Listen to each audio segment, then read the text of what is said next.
Bien-aimés, je vous dis bonjour. Comme d'habitude, quand nous commençons le partage, nous mettons le Saint-Esprit au centre. Et que Saint-Esprit, que tu viennes maintenant, ouvre nos yeux, ouvre nos oreilles, et que tu viennes maintenant diriger cet enseignement, car il est dit, il prendra de ce qui est en moi et vous l'annoncera. Et aussi, il est dit qu'il vous annoncera toutes choses. Nous nous soumettons à toi et nous te faisons confiance au nom de Jésus-Christ. Amen. Amen. Voilà, bien-aimés, la dernière fois, nous avons vu l'autel de parfum. L'autel de parfum était très important au moment de l'intercession, au moment de la prière. C'est sur cet autel que les parfums étaient brûlés par le sacrificateur qui élevait une bonne odeur afin que les prières puissent être accompagnées de l'odeur de parfum et être agréées par Dieu. Et nous avons vu que cet autel, l'élévation du parfum était important pour Dieu parce que cette odeur qui devait émaner de ce parfum, enfin les parfums brûlés, empêcher l'état spirituel, le manque spirituel de ceux qui élevaient les prières.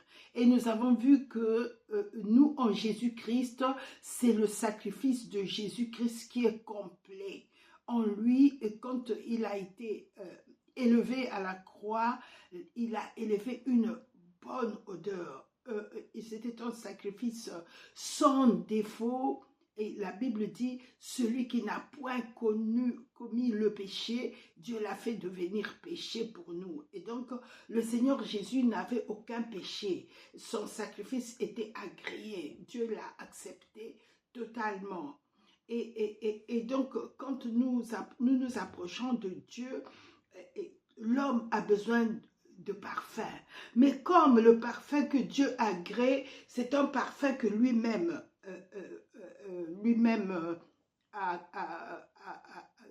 c'est Dieu qui avait donné la constitution du parfum, donc c'est un parfum dont lui-même a donné la constitution. Aucun homme ne peut s'approcher de Dieu en refaisant cette constitution-là, à part le peuple juif qui continue, qui est sous la loi. Mais en tant qu'homme non juif, il ne nous est pas donné d'abord de connaître les noms des herbes qui étaient associées, des éléments qui étaient associés pour que ce parfum soit constitué. Et nous ne pouvons pas aussi aller devant le Seigneur en ayant de l'encens. Pourquoi? Parce qu'il se peut que ça va être une odeur étrangère par rapport à Dieu. Nous voyons dans la Bible les enfants de Aaron ont essayé d'amener devant Dieu un feu étranger. Ils ont été frappés tout de suite. Et donc nous ne pouvons pas faire des prières avec des parfums que Dieu dont Dieu n'a pas donné la constitution. C'était vraiment la loi. Et ceux qui sont sous la loi, ils peuvent le faire. Je pense qu'il y a des prêtres qui font encore ces parfums, je ne sais pas. Mais ces parfums, ils existent. Mais nous n'avons pas, nous à qui le Seigneur n'a pas donné la loi, nous qui ne sommes pas des Juifs, qui sont des non-Juifs, parce que beaucoup des gens aujourd'hui sont au Seigneur à cause du sacrifice de Jésus qui a brisé les limites qui nous empêchaient d'aller vers Dieu, mais aussi qui a brisé les murs de séparation entre le peuple juif et le peuple non juif. Et donc la grâce que nous avons pour nous, Jésus est le sacrifice parfait qui émane l'odeur que Dieu cherche. Parce que il est difficile aujourd'hui, moi je vois beaucoup de gens, c'est à la mode, on fait la prière et puis on brûle les bougies, c'est de l'idolâtrie totalement, par rapport à Dieu, ici je parle en Jésus-Christ, parce que c'est régner l'odeur du parfum du sacrifice de Jésus, quand on élève, c'est des parfums étrangers, comme les enfants d'Aaron ont introduit le feu étranger, c'est la même chose pour des gens qui font des prières avec les bougies, parce que Dieu ne nous a pas dit de nous approcher de Dieu avec de l'encens, en brûlant les substances parfumées. Voilà. Et le peuple d'Israël, cela leur était donné parce que c'est Dieu qui avait demandé ça. Cela couvrait les péchés du peuple. Tout cela faisait partie du manque de l'état spirituel où ils étaient. Dans la nouvelle alliance, nous n'en avons plus besoin. Jésus est le seul sacrifice qui élève une odeur parfaite. Et ces parfums étaient brûlés au moment où on donnait l'offrande. Et donc, nous devons faire très attention pour notre approche envers Dieu.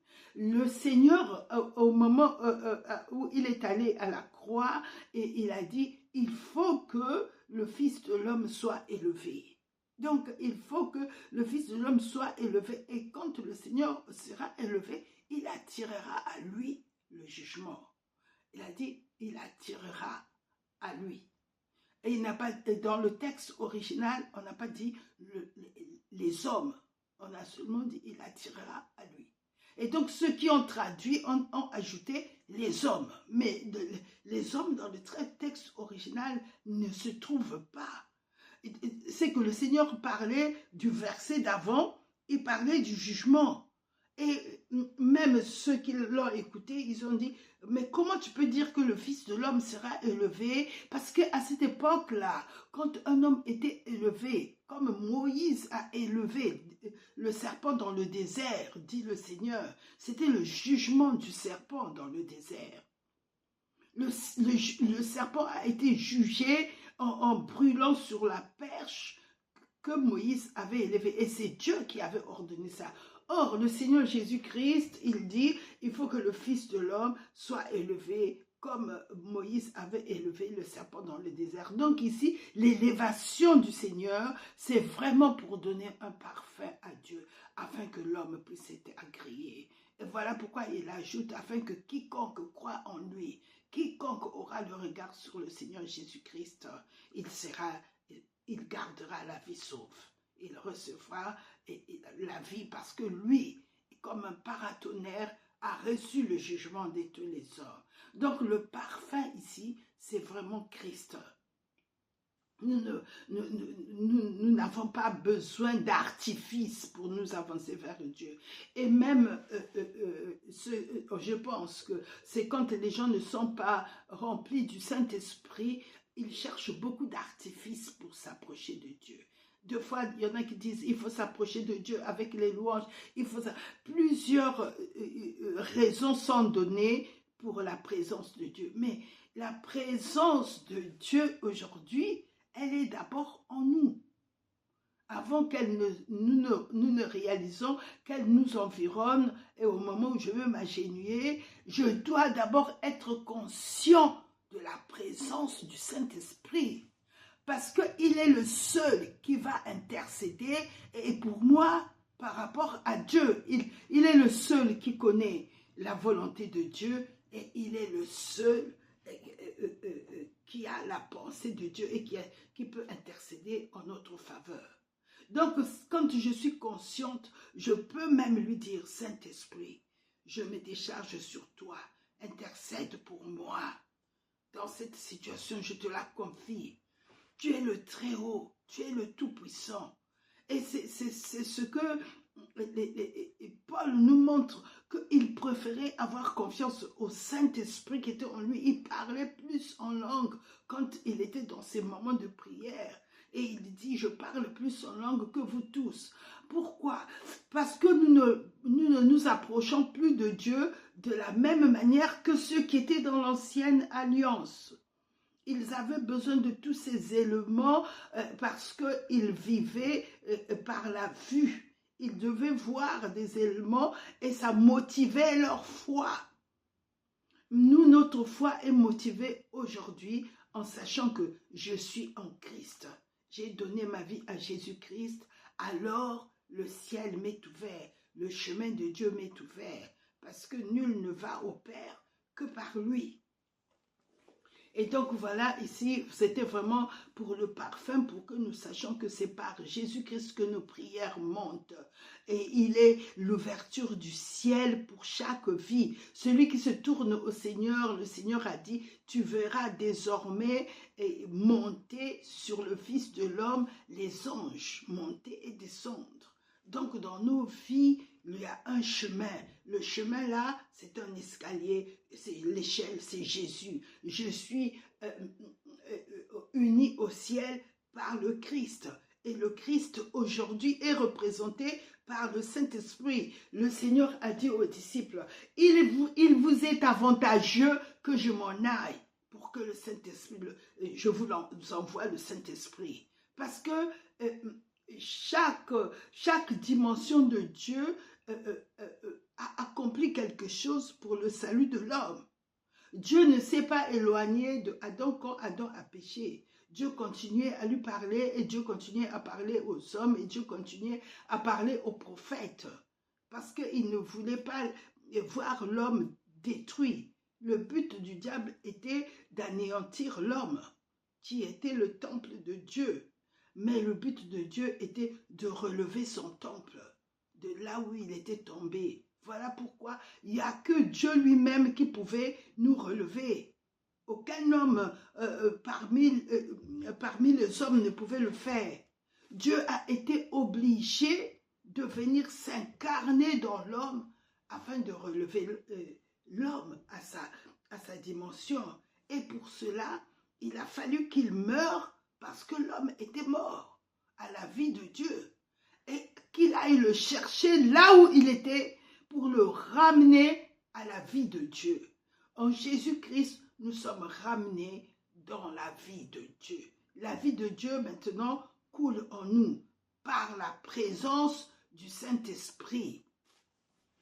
Et donc même au niveau de la prière, nous regardons que la dimension n'est pas la même entre ceux qui s'approchaient de Dieu dans l'ancienne alliance, qui était l'alliance lévitique, où les sacrificateurs étaient des hommes qui se succédaient. Et dans la nouvelle alliance, nous sommes rentrés en un seul homme. Et par sa justice, la justice est répandue sur tous les hommes. Donc, à cause de cette justice, nous tous, nous pouvons nous approcher de Dieu.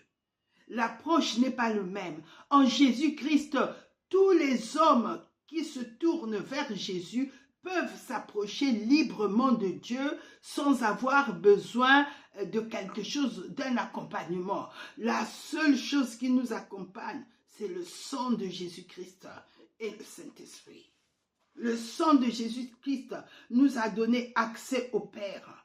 Et le Saint-Esprit est le moyen par lequel nous nous approchons à Dieu. Nous ne nous approchons plus de Dieu dans la chair. La Bible dit dans Éphésiens, parce qu'il faut que nous sachions comment nous approcher de Dieu, bien-aimés, pour qu'on ne nous raconte pas des choses, et beaucoup de gens allument les bougies parce qu'ils veulent s'approcher de Dieu.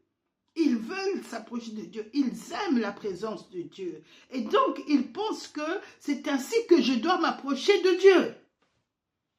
Beaucoup de gens font des choses mécaniques, des choses visibles, utilisent tout ce qui est un élément pour s'approcher de Dieu.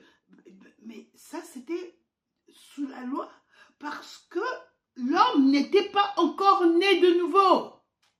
Il ne pouvaient pas avoir de communion avec le Dieu qui est esprit. Il n'y avait pas de communion. Et donc, ces éléments leur étaient donnés comme l'ombre de ce qui était vrai, c'est-à-dire de Christ. Toutes ces choses qui sont dans la loi, ça parle de Jésus-Christ. Étant donné qu'ils n'avaient pas de rapport avec Dieu, ils ne pouvaient pas. Maintenant, dans le livre de Éphésiens 2, quand nous regardons, le Seigneur a révélé beaucoup de choses à Paul. Et ça, c'est vraiment une bénédiction pour nous. Mais c'est le Saint-Esprit. Il dit ici, dans Éphésiens 2, au travers au moyen de la... Excusez-moi, je suis en train de penser en même temps, les paroles sortent.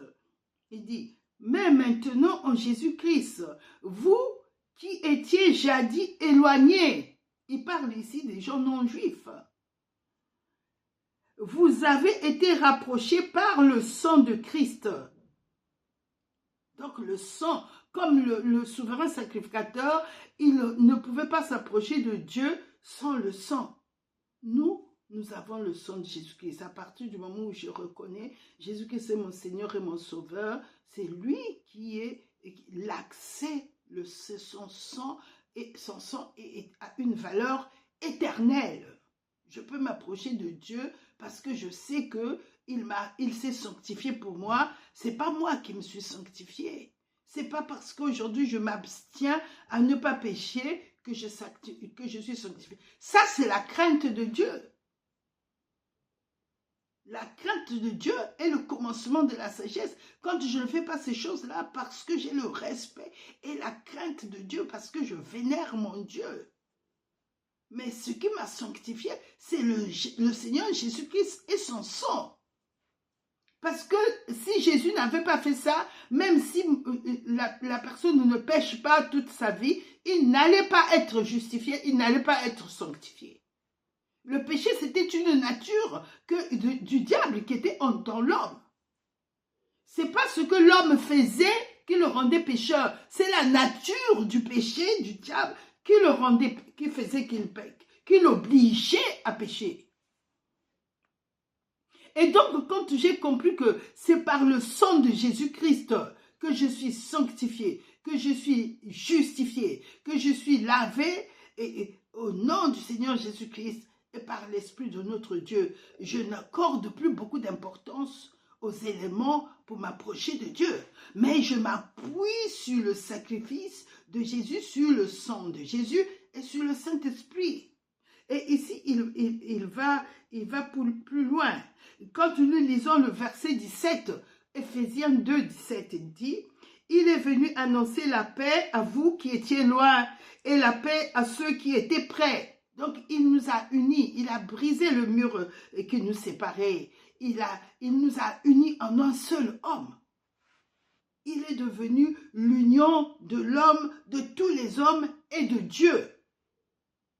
Et il dit ici, à vous qui étiez loin, et la paix à ceux qui étaient loin, à ceux qui étaient près, car par lui, nous, les uns et les autres, nous avons accès auprès du Père par un même esprit. On s'approche de Dieu par l'esprit. On ne s'approche pas de Dieu par tout ce qui est physique. Voilà pourquoi le Seigneur a essayé de faire comprendre ça à cette femme-là qui s'attachait à tout ce qui était le lieu où elle adorait, à tout ce qui était symbole, à tout ce qui était ombre. Et la Bible dit que toutes ces choses, c'était l'ombre des choses à venir, bien-aimés. C'était l'ombre. Donc, si on vit par ces choses-là, c'est l'échec total. Parce que la Bible dit, si vous vivez par la chair, vous ne pouvez pas vivre. Vous n'irez pas loin. Mais la vie vient par l'esprit. Donc nous devons développer notre communion spirituelle. Nous devons vraiment laisser le Saint-Esprit se développer en nous. Et Paul le savait parce qu'il a dit dans sa prière, il a prié pour que Christ soit formé en lui, pour que l'être qu'il était, né de nouveau en Jésus-Christ, soit formé en lui. Parce que même Jésus que nous avons connu dans la chair, qui guérissait, nous ne le connaissons plus comme ça. Si nous sommes dans l'esprit, que dit la parole? Quand nous lisons 2 Corinthiens 5, à partir du verset 16, nous découvrons beaucoup de choses. Si nous demeurons dans la parole, le Saint-Esprit va nous conduire dans les profondeurs des choses il va nous libérer. Parce que la loi de l'esprit, nous sommes sous la loi de l'esprit. Nous ne sommes plus sous la loi du péché. Nous sommes sous une autre loi. L'ancienne alliance était sous une autre loi. La loi de Moïse, la Bible dit que c'était un ministère de la mort.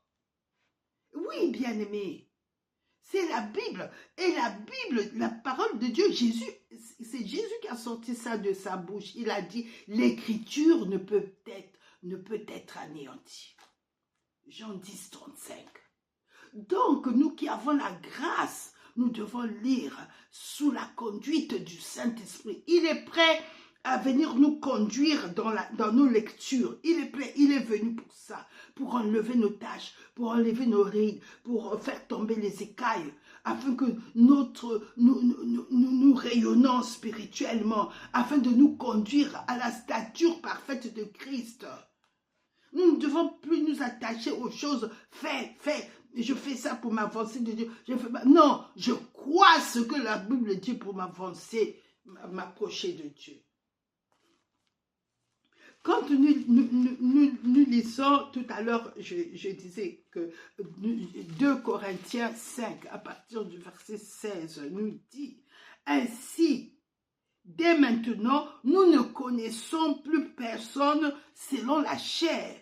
Et si nous avons connu Christ, selon la chair, maintenant nous ne le connaissons plus de cette manière. » Donc, quelle est la façon de connaître Jésus?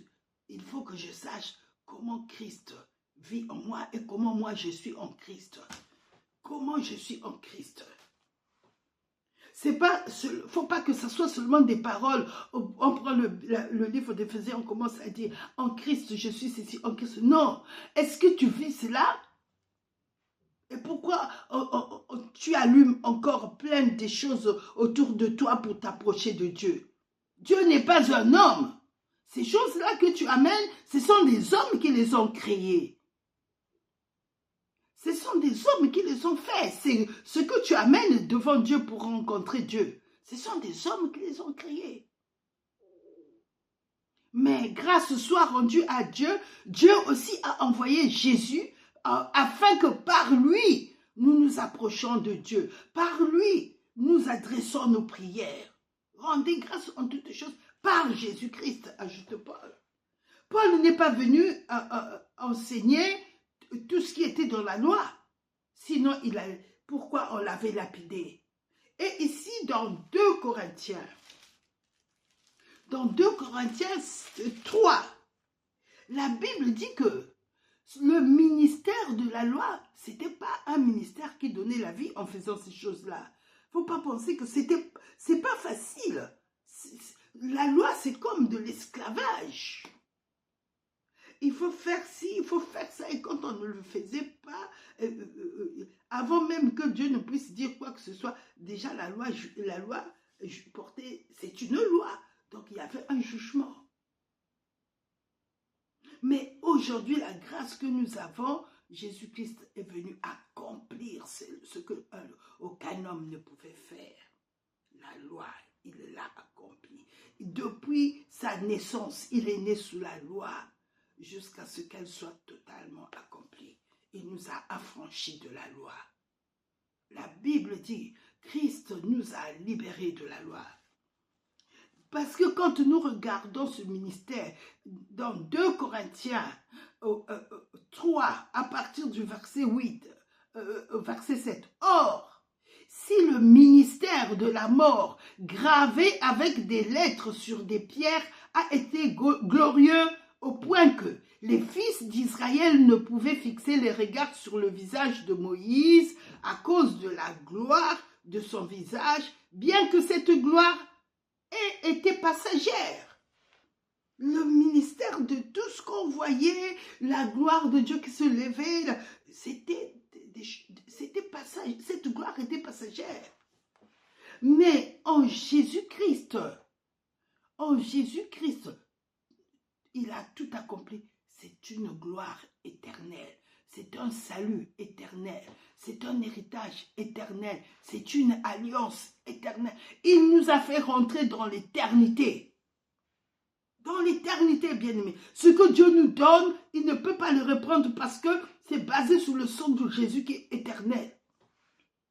Dieu avait fait serment à Abraham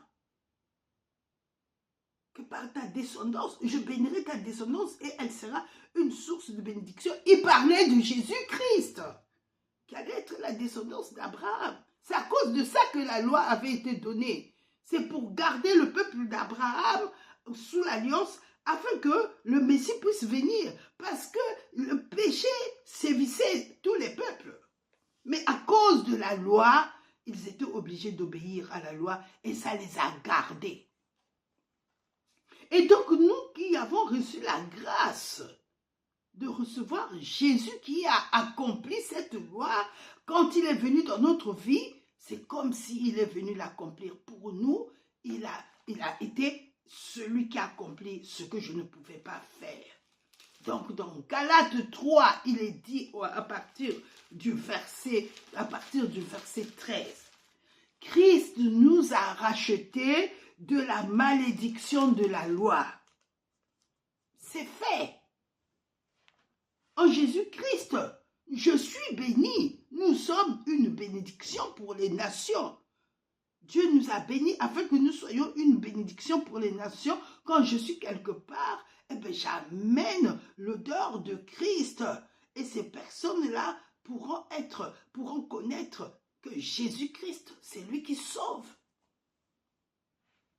Il dit, il répand par nous l'odeur de sa connaissance. C'est afin que les gens puissent connaître Jésus. Il est le sauveur des hommes et que les hommes maintenant ont accès à Dieu. Que Dieu agrée leurs prières. Et puisque toutes nos prières passent par Jésus-Christ qui est l'odeur parfaite de Dieu. Et donc c'est ce que le Seigneur a voulu nous montrer, que le ministère de la loi n'était pas un ministère de la vie. Mais quand Jésus est venu, il dit ici que le ministère de l'Esprit est beaucoup plus glorieux. Nous portons la gloire de Dieu. C'est parce que si le Seigneur nous ouvrait les yeux, nous allons voir qu'il y a un feu continuellement qui brûle sur nos têtes. C'est la présence de Dieu, du Saint-Esprit en nous. Bien-aimés, nous portons cette gloire dans notre corps. La Bible dit afin que la gloire soit donnée à Dieu. Si on est conscient que je porte la gloire de Dieu, mais je vais avec assurance, puisque l'esprit qui vit en moi, c'est une partie de Dieu. C'est le même esprit que Dieu que je vais aller adorer. Donc je rentre d'abord au niveau de mon esprit, Seigneur, je vais d'abord vers lui. En esprit, Seigneur, je suis devant ton trône et je suis en toi. Voilà, je t'apporte sur la terre. Voilà la situation. Mais je me décharge sur toi. J'enlève tout ce qui est dans ma tête. Je le dépose à Jésus. Je me décharge pour tel fardeau. Je me suis fâché, je me décharge. J'ai dit ce qu'il ne fallait pas. Je me décharge, Seigneur. J'ai une communion avec lui. Je peux dialoguer avec lui. Dans l'ancienne alliance, il n'avait pas ça. Il fallait qu'il y ait d'intermédiaire. Moi, j'ai le Saint-Esprit qui me fait comprendre, qui parle à mon esprit que je suis enfant de Dieu. La Bible dit, l'Esprit de Dieu, le Saint-Esprit, rend témoignage à mon esprit que je suis fils de Dieu. Je suis enfant de Dieu. Père, agis. Tu es meilleur que tous les pères terrestres. J'ai un langage avec mon Père. Je peux parler avec lui comme je veux. J'ai pas besoin d'artifice pour lui parler. J'ai pas besoin de lui allumer une... Vous imaginez votre enfant qui vient à vous avec une bougie? Mais la première question que tu vas lui poser, mais pourquoi tu viens à moi avec une bougie? Parce que je te vénère. Oh! Mais non seulement nous avons une relation divine, mais nous le manifestons dans notre vie de chaque jour. Quand je ne pêche pas, quand je ne mens pas, c'est ça la crainte de Dieu. Le Dieu que je ne vois pas, mais je sais qu'il est en moi et qu'il est en train de m'écouter. Et la Bible dit, ses oreilles sont ouvertes sur mes prières, mais ses yeux me voient aussi. Il garde, il me protège. Partout où je vais, il me voit. S'il a pu voir Agar avec son enfant dans le désert, combien plus moi qui suis en Jésus-Christ? Donc, avant que je ne m'approche de Dieu, je n'ai pas besoin d'artifice parce que je sais d'abord, premièrement, je suis en Christ et Christ est en lui. Donc, quand je parlerai, il m'entendra. Et je vais parler au nom de Jésus, tout en sachant que c'est son sang qui a établi l'alliance éternelle. Dieu me donnera ce que je demande. Si cela n'est pas nuisible, si cela est selon sa volonté. Donc voilà à quoi sert l'autel. Maintenant, quand nous regardons dans ces lieux où il y avait l'autel de parfum, il y avait aussi, nous avons vu la table, et nous avons vu que la table, c'est la nourriture, c'est ce qui donnait la force. Eux, ils n'avaient pas le droit de manger ce pain-là, que le souverain sacrificateur qui le mangeait. Mais nous avons vu aussi que Jésus-Christ est notre pain de vie. Jésus-Christ est notre pain de vie. Et que quand la table de proposition, quand les pains étaient changés, les sacrificateurs prenaient ce pain-là. Mais nous, aujourd'hui, nous pouvons célébrer la table du Seigneur, même quand nous sommes seuls. C'est très important que nous sachions ça, que le Seigneur ne nous a pas donné l'alliance éternelle pour que nous attendons le dimanche pour aller le célébrer au culte. C'est une communion, c'est un repas entre le Seigneur et moi. Je mange son corps et cela me rappelle que je suis en Christ. C'est aussi un rappel, mais c'est l'occasion aussi de confesser par ses meurtrissures, je suis guéri. Christ m'a racheté de la malédiction de la loi et m'a béni de la bénédiction d'Abraham. Et je mange. Et j'ai reçu par la foi l'esprit qui avait été promis. Et même quand je le mange, deux fois je coupe, je me rappelle, Seigneur, Jésus notre Seigneur, qui a été livré pour mes offenses, et ressuscité pour ma justification, et je mange. Ça me maintient dans la foi et ça me rappelle tout le temps que je suis le corps de Christ. Parce que c'est une communion, je confesse que je suis membre de son corps. Mon corps est membre du corps de Christ. Ici, on ne parle pas d'un corps visible, on parle d'un corps spirituel, le corps de Christ. Donc, quand je dresse la table, je confesse. Nous avons vu ça dans la vidéo dernièrement. Et aujourd'hui, nous allons voir le chandelier. Le chandelier, il était totalement en or battu. Dans le sanctuaire, dans la tente d'assignation, dans la tente de rencontre, il y avait deux lieux, deux endroits. Il y avait le lieu saint et il y avait le lieu très saint. Nous avons déjà vu le lieu très saint et nous allons revenir si le Seigneur nous dit de revenir. Mais pour le moment, on est dans le lieu saint. Et dans le lieu saint, il n'y avait pas d'autre lumière que le chandelier. Et donc, quand le souverain, quand le sacrificateur arrivait en ces lieux, il traversait le voile. C'est par le voile que la porte... Nous sommes ici dans le tabernacle, dans le temple, il y avait une porte. Mais dans le tabernacle, il y avait un voile. Il traversait le voile. Mais déjà, avant de traverser le voile, il devait se purifier, faire des ablutions, se nettoyer avant de pouvoir y entrer. il avait tout ce qui devait être fait selon la loi, et alors il ouvrait le voile et il entrait pour allumer, pour faire les parfums et pour changer les pains de la table de proposition et pour allumer les lampes du chandelier. Et donc ici, le chandelier, c'est la lumière. Mais si nous prenons le passage de Apocalypse, le chandelier, c'est aussi l'Église dans l'Apocalypse. C'est le Seigneur qui dit ça à Jean, le mystère du chandelier. Donc, l'Église est une lumière. Tu es une lumière puisque tu es l'Église. Tu es la lumière dans un endroit où il n'y a pas de lumière. Il n'y avait pas de lumière dans le lieu saint et c'était le chandelier qui brillait. Donc, partout où nous allons, nous sommes la lumière du monde. Mais tu es la lumière si tu as la parole de Dieu. Parce que cette lumière, le chandelier, ça montre aussi la présence du Saint-Esprit. Que tu vis par la lumière du ciel. Nous avons vu, Apocalypse appelle flambeau du temple, le Seigneur Jésus dans Apocalypse 21, mais quand nous lisons au début de l'Apocalypse, nous voyons le Seigneur qui tient les 7 chandeliers. Donc l'Église a 7 dimensions. Le Seigneur a montré cette dimension de l'Église à Jean. Donc en même temps, c'est lui qui est au milieu de l'Église, c'est lui qui soutient aussi les chandeliers. Et quand nous regardons la forme du chandelier, la branche du milieu, au travers lequel les 3 de chaque côté sortent, les lampes de chaque côté se dirigent vers la lampe du milieu. Ça, c'est extraordinaire. Combien le Seigneur lui-même, il tient l'Église, c'est-à-dire l'Église, c'est son corps. Voilà.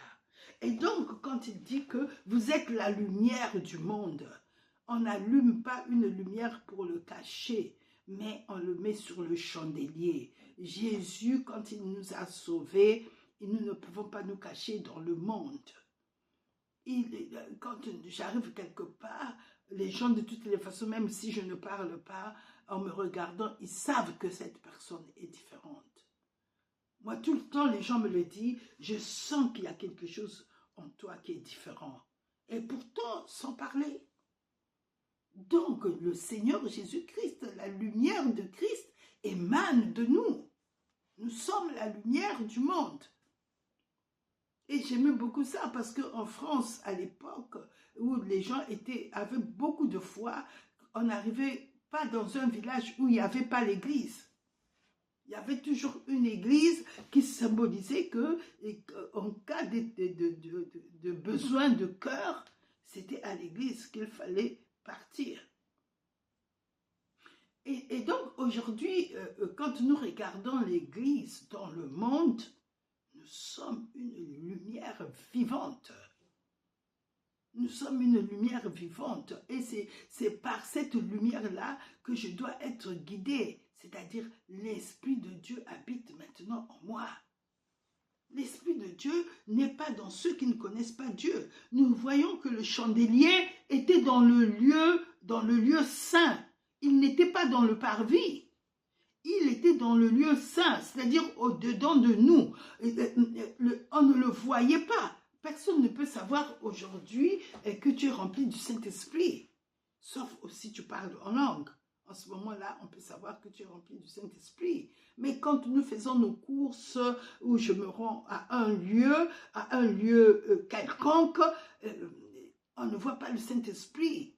Et donc, ceux qui sont dans le parvis, qui ne sont pas remplis du Saint-Esprit, ils se rendent aussi dans les assemblées, et le parvis, c'est tout un mélange. Mais là, dans le sanctuaire, on ne pouvait pas avoir de mélange. Donc, personne ne connaît la vie de la personne qui est remplie du Saint-Esprit. Sa communion avec Dieu. C'est ça, le lieu secret où il peut rentrer et parler à Dieu en cachette sans que d'autres personnes le voient. Ce n'est pas en multipliant les paroles que que nous sommes exaucés, mais c'est dans la communion et l'intimité avec Dieu que nous pouvons être exaucés. Pourquoi? Parce que le Saint-Esprit est là. Il intercède pour nous.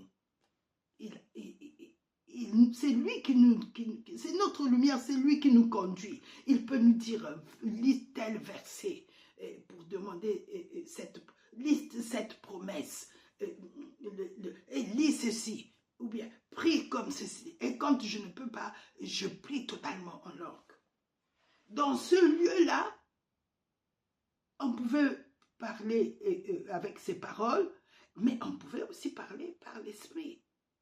Il y avait la parole de Dieu qui était le Père pour aussi me conduire. Quand je prie, je prends le verset, je commence à m'appuyer sur ce Père. Il est écrit, lui par les meurtrissures duquel j'ai été guéri. Je prie sur un verset. Et le Saint-Esprit lui-même, il sait qui me l'a donné, pourquoi il me le donne. Je me laisse conduire par la lumière du Saint-Esprit et non par le raisonnement. Mais cela doit être pareil pour... c'est vraiment un lieu de prière, un lieu d'intimité, un lieu de prière où personne d'autre ne te voit que Dieu. Dieu te connaît, Dieu sait à quelle dimension tu as, quels sont les sujets que tu lui apportes. C'est vrai qu'on peut faire de sa chambre un lieu de prière, mais le premier lieu secret, c'est notre cœur, c'est notre esprit. Parce que dans notre esprit, le Saint-Esprit y est. Et lui, il est l'ouverture vraiment pour pouvoir s'adresser à Dieu. Il est notre lumière qui peut me conduire dans la manière dont je vais prier avec Dieu. Donc, il est très important d'être dans le sanctuaire, d'être dans ce lieu où il n'y a que le Saint-Esprit qui me voit. Et le Seigneur Jésus-Christ dit, et Dieu qui voit dans le secret te le rendra publiquement. Beaucoup de personnes qui prient dans l'Esprit sont beaucoup bénies. Il n'est pas dit que toutes les bénédictions matérielles, c'est Dieu qui bénit. Mais quand on appartient, on est enfant de Dieu, la Bible dit « je ne manquerai de rien ». Et Jésus me donne la vie en abondance. Pas seulement l'abondance de l'esprit, l'abondance de la pensée de Christ, de révélation, mais l'abondance aussi matérielle, l'abondance physique dans la santé dans mon corps. En Jésus-Christ, j'ai tout pleinement, et il me donne pleinement, débordant, grâce sur grâce. Donc, il est très important. Nous allons nous arrêter là aujourd'hui et sur le chandelier. Et la prochaine fois, nous allons peut-être continuer le partage sur le chandelier. Merci Seigneur pour ce moment. Et je prie pour ceux qui n'ont pas Jésus-Christ parce que c'est des choses spirituelles. Et si tu n'as pas Jésus, donne ta vie à Jésus et demande d'être rempli du Saint-Esprit. Car Jésus-Christ seul nous donne accès au Père. Et en Jésus-Christ, tu auras la vie de Dieu en toi. Bien-aimé, c'est très important. L'incarnation de Dieu en toi changera toutes choses. Au nom de Jésus-Christ. Amen.